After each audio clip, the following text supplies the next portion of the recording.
The UDL in 15 Minutes logo, a circle around the words UDL in blue, in yellow, and 15 min in red.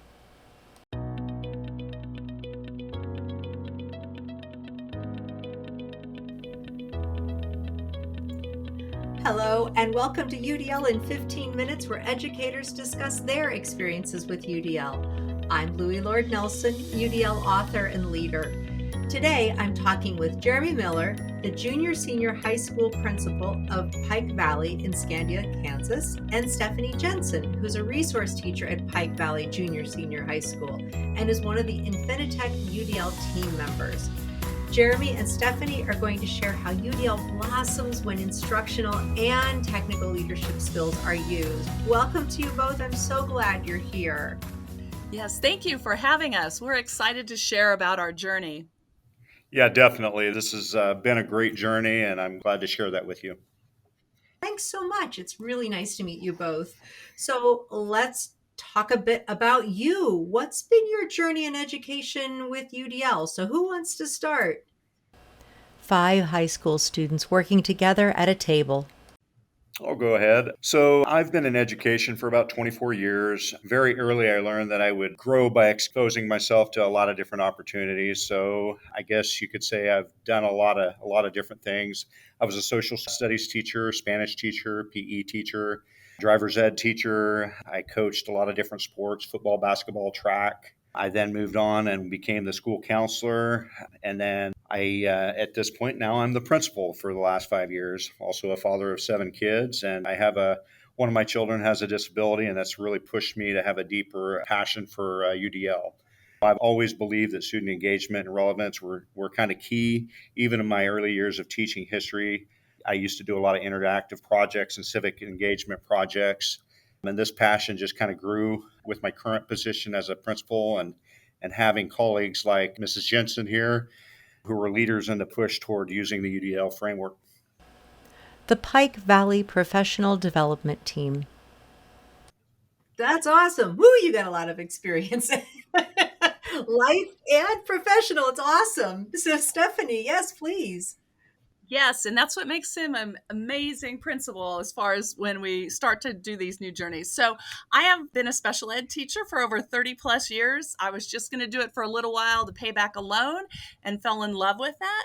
I have taught K through 12, mostly in a resource room setting within a school building. So went through, have seen a lot of changes over time with inclusion and how that looks. About 10 years ago, I had a administrator that said, I am leaving this position with Kansas Infinitec cadre, and thought that was a great opportunity for me. At that point, they did a lot with assistive technology and putting those things together.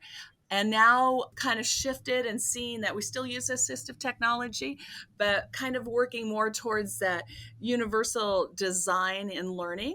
So one of the things I would say I'm pretty passionate about is I love to see kids make improvements and be excited about learning, and that opportunity to try new things. I'm all about that. That's awesome. Oh, you two are Wonder Twin. Wonder Twin powers, man. So I want to share what I meant by instructional versus technical leadership skills when I was introducing this. And I'm going to reverse the order for the listeners. So technical leadership skills are the skills that we use when the task is straightforward, like communicating the master schedule or setting up a meeting agenda for staff meetings or establishing a new pickup area outside the school. But instructional leadership skills are when the leader is directly modeling or supporting instruction. So, Jeremy, you've tapped into both, which I think is brilliant. And I'd love to chat about the technical side first. So, what structures did you put in place to help your staff ease into UDL? 4 teachers having discussions around a large printout of the UDL guidelines. Well, I would say several of the things that we did to help it fit seamlessly is we really placed a strong emphasis on our system. We have monthly SIP meetings. We have a structure where all of our students are a part of the MTSS enrichment intervention process at the junior high school level, where all of our teachers building wide are involved in the process, including our PE, our art, our industrial arts, even our agricultural science teachers. So it's all hands on deck. We have staff meetings every other Wednesday, and then we alternate that with our MTSS meetings the other Wednesdays. And then we meet monthly over our SIT. With our system, UDL and stressing engagement relevance became easy. And after training on UDL, we learned a great deal about identifying barriers, strategies, and have these next steps now of doing the peer observations to identify barriers. And that's where we're going this next year, as far as putting that into our time schedule. Nice. Nice. And Stephanie, you probably have some even more specific or different information. The Kansas Infinitec team posing in front of the conference presentation cover slide. Yeah, so one of our getting our set up with our UDL, the Kansas Infinitec cadre started with, if you wanted to be on this team, you can have it individual, you could have several teachers. So we joined that group. This will be our third year starting this fall, and which was a lot of support. We had 4 teachers and Jeremy was on our team, and then we would meet monthly across the state, and we would talk about all different parts of UDL, which really was inspirational for us because we knew we wanted more. And this allowed us to not only talk within our team and bring back ideas, but talk with some other people across the state and have a mentor, Cindy Malone, who's in charge of that project, to help us this is where you need to go. You guys are doing great with this. Let's kind of jump into this part. And that's kind of how we picked up the engagement and started with that. Awesome. Awesome. So now let's flip to the instructional side. I understand that your district invested in an instructional tool, which is great, but you tapped into your instructional leadership skills and modeled it for staff. Is that right? So talk about that process. A graphic with the levels of student engagement including rebellion, retreatism, ritual compliance, strategic compliance, and engagement. Well, we wanted to get some buy-in from our staff. So we thought if myself, Steph Jensen, and some of our other trained UDL staff could model the strategies, then maybe it could create more buy-in with the rest of the staff. We modeled engagement strategies, reading strategies, opportunities to respond, exit tickets. We did that during staff meetings. Some of my experts in exit tickets, like Steph Jensen and Amanda Woodard, did a little short training during a staff meeting on exit tickets. And then we had a little activity where they used exit tickets and they were asked to come back to the next staff meeting and then give an example of how they use their exit ticket and talk to staff about it. I also used Read and Write as a tool to help implement building-wide reading comprehension. And I basically just simply used a highlighting tool on Read and Write to highlight the main ideas, supporting details, and outliers. And I kind of add a little spice to it by using an article that happened to be on student engagement and different types of student engagement. So I kind of got a lot of bang for my buck with that strategy. And then after our training on barriers in the classroom, I was able to come across a barrier identification flowchart located at learningdesign.org that we use to help work through barriers and lesson design. And we were able to practice these during our staff meetings by simply just having staff members find some of their more complex lesson plans and some of the barriers that might have been part of using that lesson plan in the classroom. A bar graph with Pike Valley's engagement data from 2023. Yeah, so along with not only Jeremy implementing and we were sharing in our staff meetings, we decided that we would really like to have our thing be full district wide.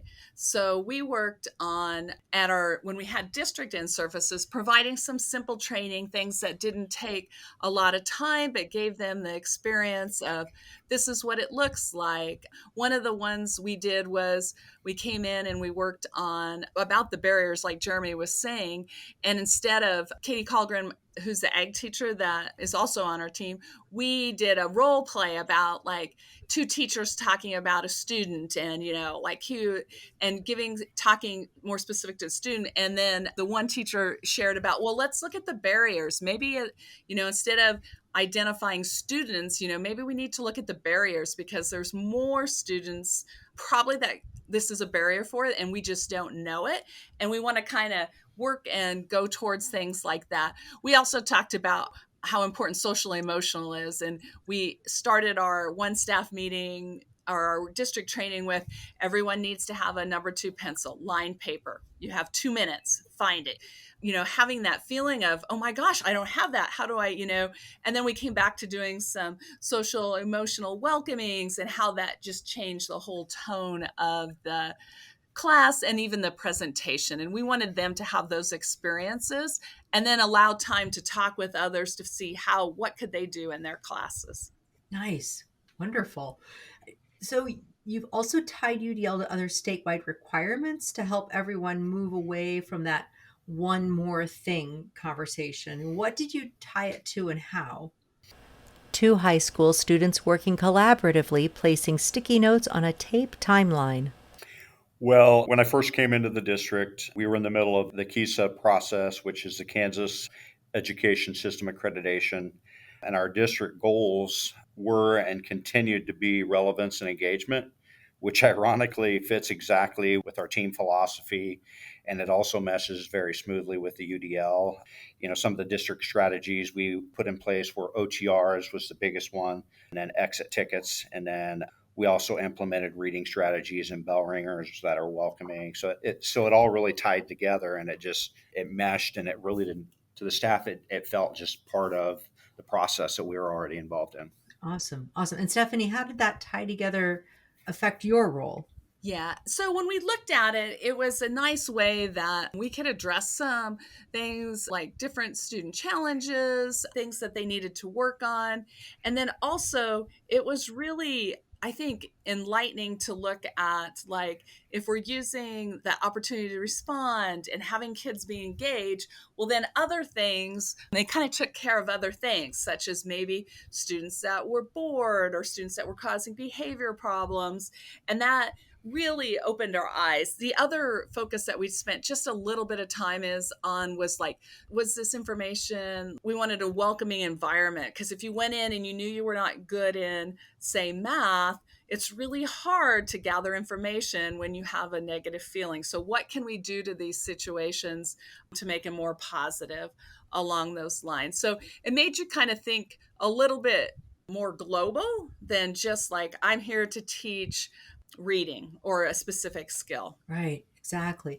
Loving this conversation because it is exemplifying that well-roundedness we need to have when we're helping our staff adopt universal design for learning. So all these different structures that you both and your team are putting in place that have the instructional side and then also that technical side. And I think it's just brilliant. So in our last couple of minutes here, I'd love for you to share what your next steps are. What are your plans for year 3, Pike Valley? Student work bringing together mathematical equations, physics, evidence drawings, and the ethics of a hypothetical car accident. Well, one thing that we continue to work on and we'll focus on next year is basically we want to take a deeper look at some of the disengagement symptoms. We'll look at more ways of recruiting interest, sustaining effort, and then providing different options for self-regulation and just the overall UDL process, but kind of look at those things in specific areas. And then one of the things I already alluded to before that I'd like to spend a lot more time on next year is looking deeper at having the staff identify barriers within each other by using just a peer observation tool, having a Google form where they can just walk in 5 minutes in a classroom and look at the little form that we have in place and be able to identify barriers so that they can help each other out as far as becoming, better teachers. So those are a couple of things that I'd like to do for next year. Awesome. Yeah, we're also going to continue. I think currently we have our counselor, our ag teacher, our English, our science, and our math teacher on our team. And we'd like to expand that a little bit more and also maybe have our elementary be involved in our program. One thing, we are a small school, so it's a little easier sometimes to move things.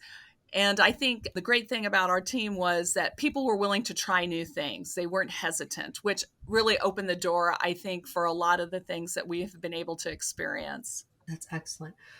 Well, again, I really appreciate you both coming on to the podcast. You've given such a lovely story, and I think it's going to help people think about bringing UDL in, but through these lenses of instruction and technical support, how you kind of organize that and wrap your staff up in lovely supports. You guys have done that. So congratulations and thank you again. Yes, thank you. Thank you for having us. Video captures of the udlapproach.com/podcasts, followed by the UDL in 15 minutes logo. You're welcome. So for those listening to this podcast, you can find supplemental materials like an image montage with closed captioning, that montage with audio descriptions, a transcript, and an associated blog at my website, which is the udlapproach.com/podcasts. And finally, if you have a story to share about UDL implementation for UDL in 15 minutes, you can contact me through the udlapproach.com. And thanks to everyone for your work in revolutionizing education through UDL and making it our goal to develop expert learners.